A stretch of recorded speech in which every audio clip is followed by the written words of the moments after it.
So welcome everybody to our first webinar for 2016. This morning we're going to talk about Mozy Support, how you can contact Mozy support teams and using our support website. For those of you who haven't joined us before, my own name is Niall. I'm the Senior Technical Instructor for Mozy. So my duties are to conduct internal and external training for our customers and our partners. And I also do these monthly webinars on varying topics to give another way for our customers, I suppose, to interact with us and learn information about the product. I'm with Mozy now almost 7 years, so I have a range of different experience coming from tech support into the training that I do now today. So today we're primarily going to be looking at support.mozy.com. We're going to look at the knowledge base, how to navigate around that, what information you can find there. I'm also going to look at the community, and then as well as that, we'll look at opening cases. So rather than spend time showing you things in a slide deck, I'm actually going to go to the support website and walk through it there and talk to what we're seeing there as we go through the session. I will do that for that'll last about 15 to 20 minutes, and then I'll open the forum to questions that people may have on today's topic around using the support website or opening cases. And we will focus on answering those questions first. Anything else we may need to take offline. Okay, so we'll just get started. We'll pull up support.mozy.com. So this is our support website. From here, you can select, it's a pretty interactive website. So what we're looking at here, if we want to just look at Pro, we can select the Mozy Pro product. It will then just show us all relevant articles to just Mozy Pro. It's a very interactive and intuitive website that has been recreated in the last 12 months. So the first iteration of this new support website went out in this month, 2015, and it's been continuously added to over the last number of months. So it's action orientated. What we mean by that is that, as you can see here on the page, we have certain areas available to users to actually select information that's relevant to maybe an issue that they're having or information they want to gather. So it's carved up into things like, you know, billing, mobile, downloads, specific areas like that, so that it makes it easier for people when they come in here to navigate around what they actually want to find. So you have here you have another little option as well to analyze your log file. So if you want to at any point to take the log file, if you have a machine that's having an issue, you can actually upload it here and it will actually analyze the log file for you and give you some information. I'll just quickly show you that there.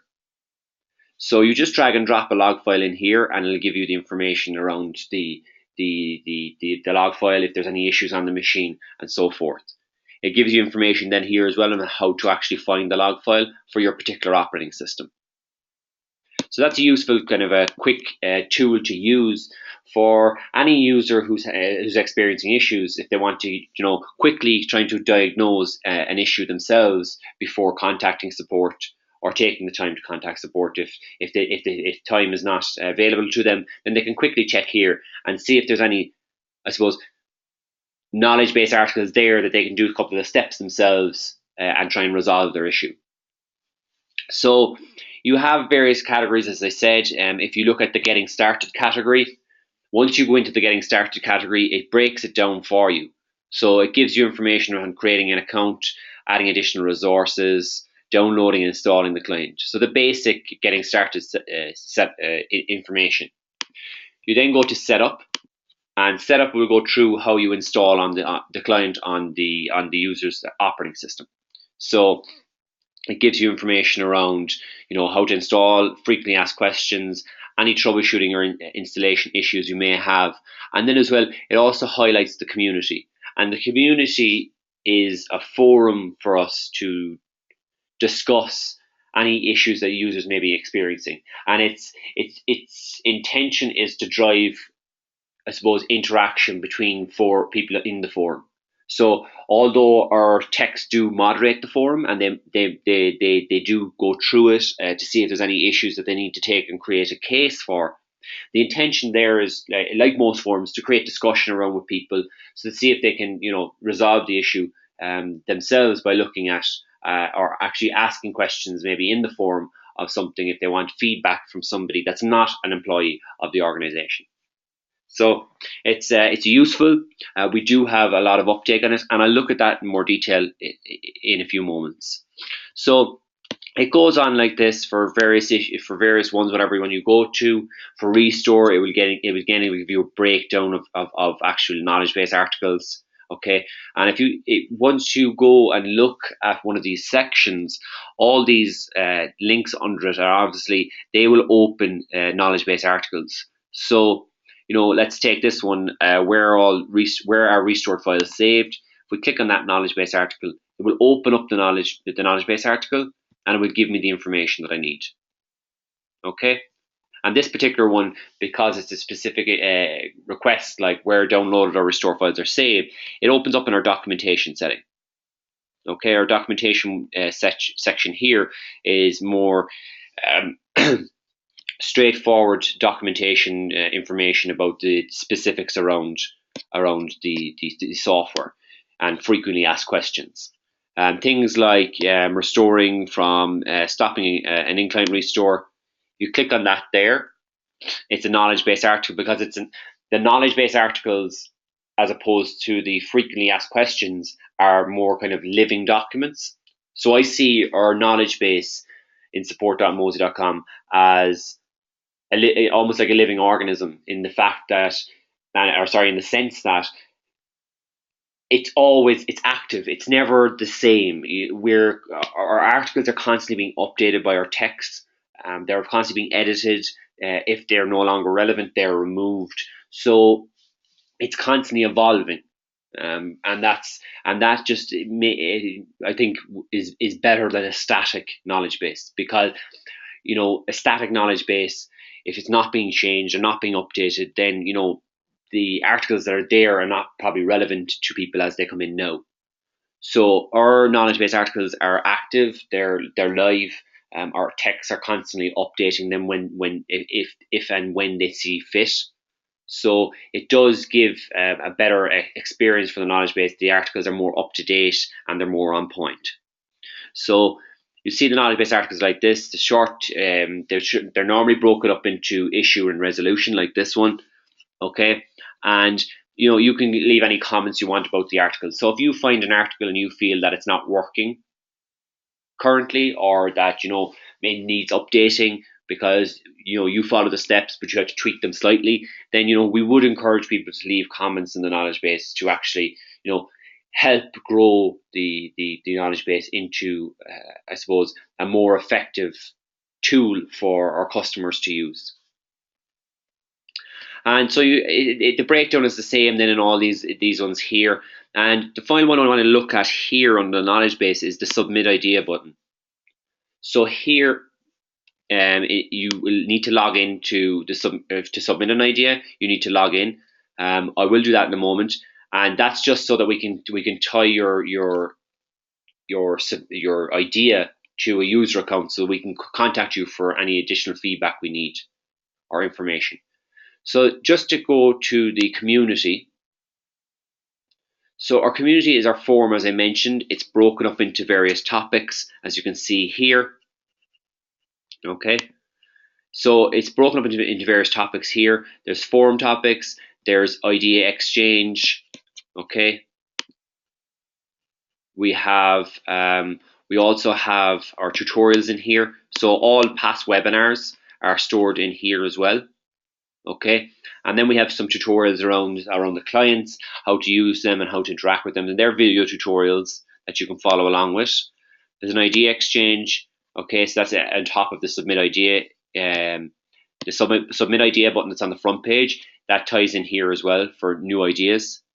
Okay, And again, there's discussions around them for people to talk about if they've had issues or anything like that, or they would like to see particular things implemented. And we do review these, and if there's popular demand for them, then we will look to see if they're the things that were feasible to do for us. Okay, so our community is it's a great benefit if you want to quickly look at, I suppose, an issue you may be having and to see if anybody else is experiencing the issue or if there's a discussion around it.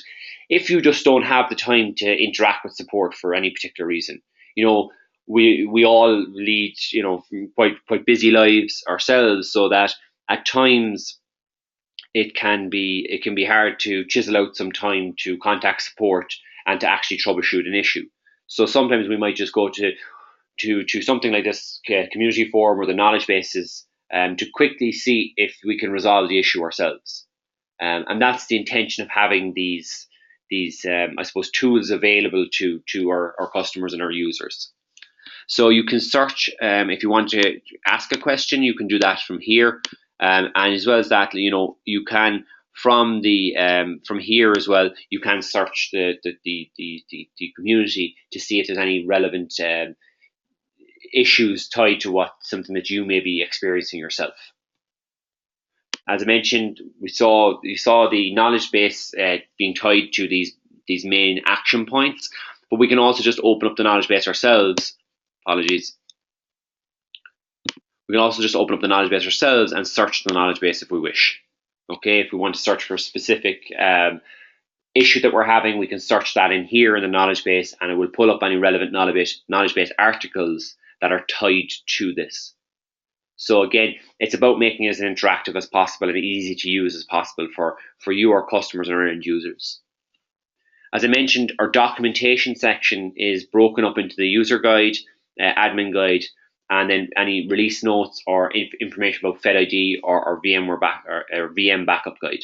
So these are more, I suppose, structured documents that are created to tie in with kind of frequently asked questions and stuff like that. These are created by our documentation team rather than, they get the information from our text, but they put it together in a specific way. So it's a documentation team that updates these. Documentation guides, obviously, then, because there's more detail and structure in them, they are only released and they're only updated every so often. Whereas our knowledge base articles are live, they're constantly being updated and worked on by our techs. The documentation guides are more structured, and therefore they take a bit more time to actually create updates to them. So the final thing I want to look at here is the My Support one. Okay, and you need a login for this. So you just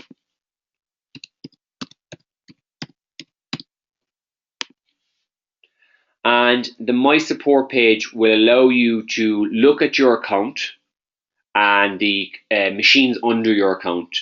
It will also allow you to create a case with support.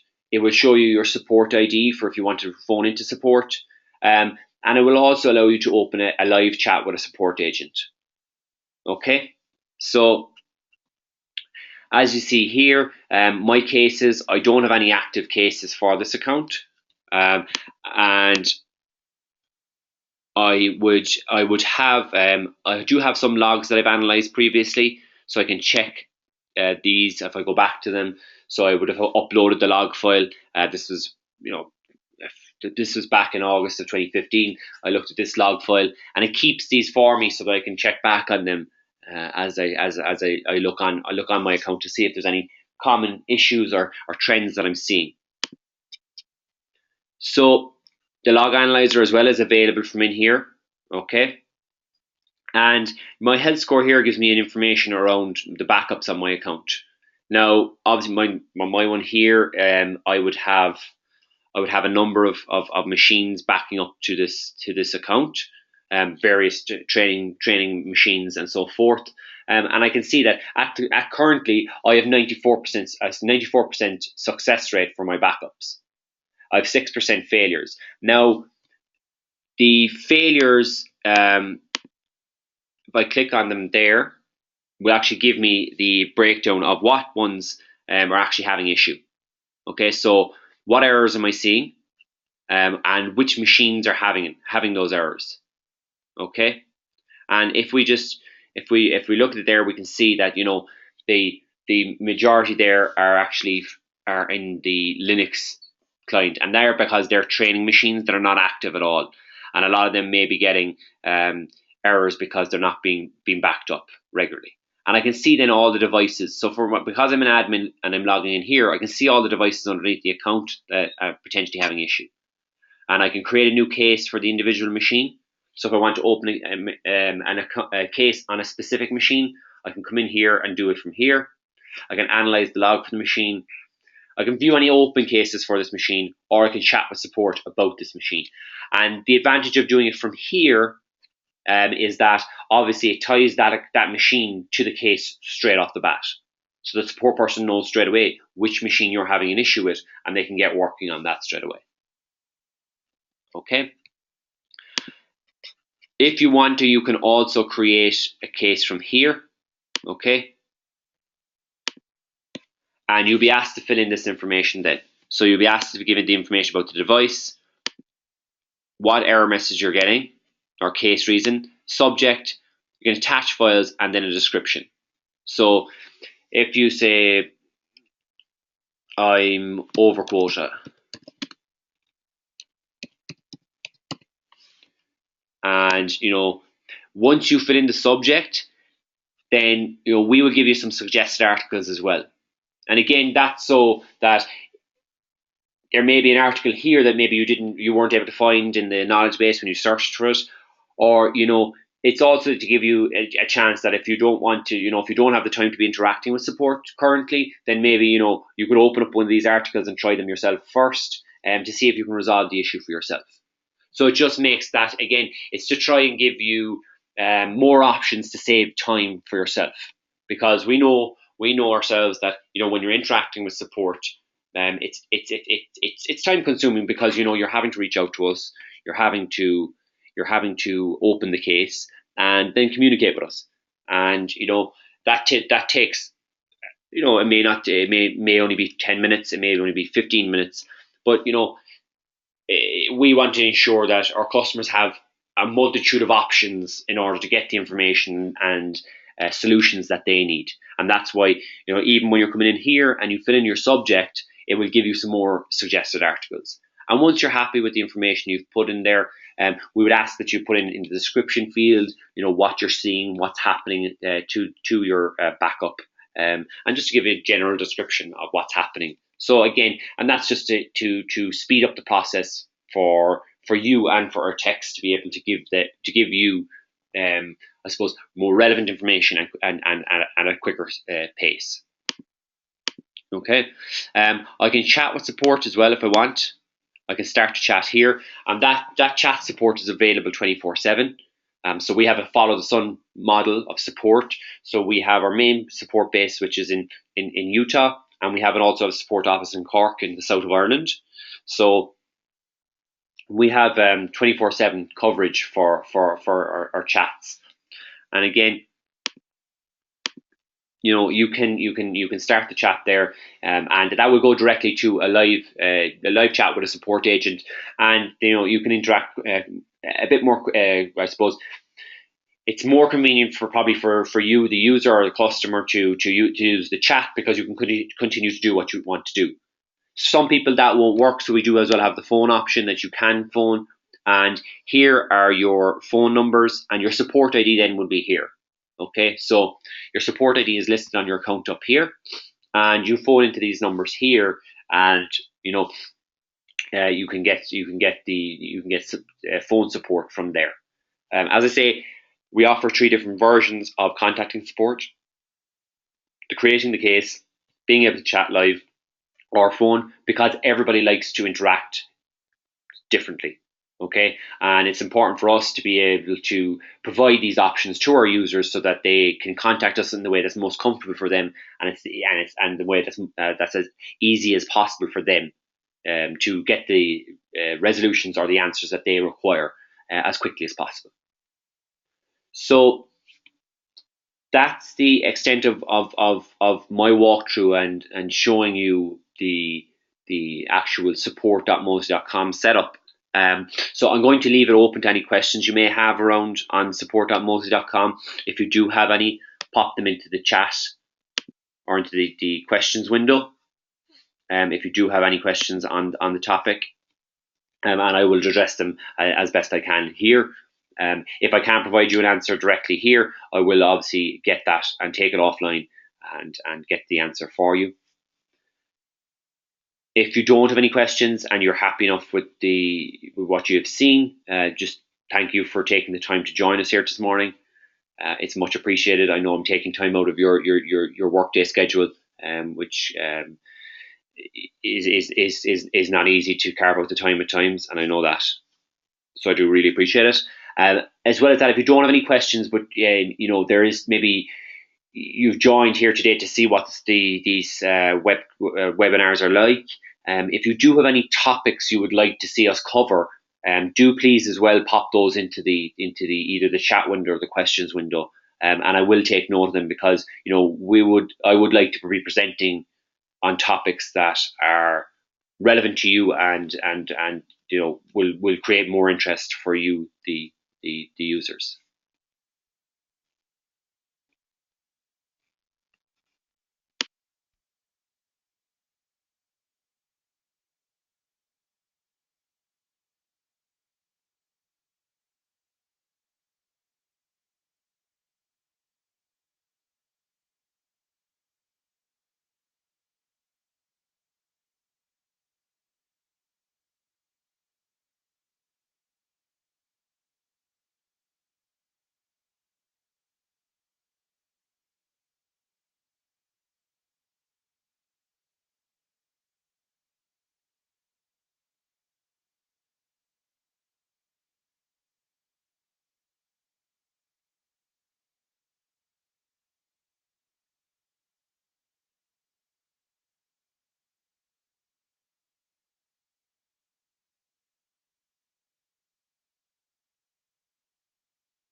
Okay, so we don't seem to have any questions coming in at the moment.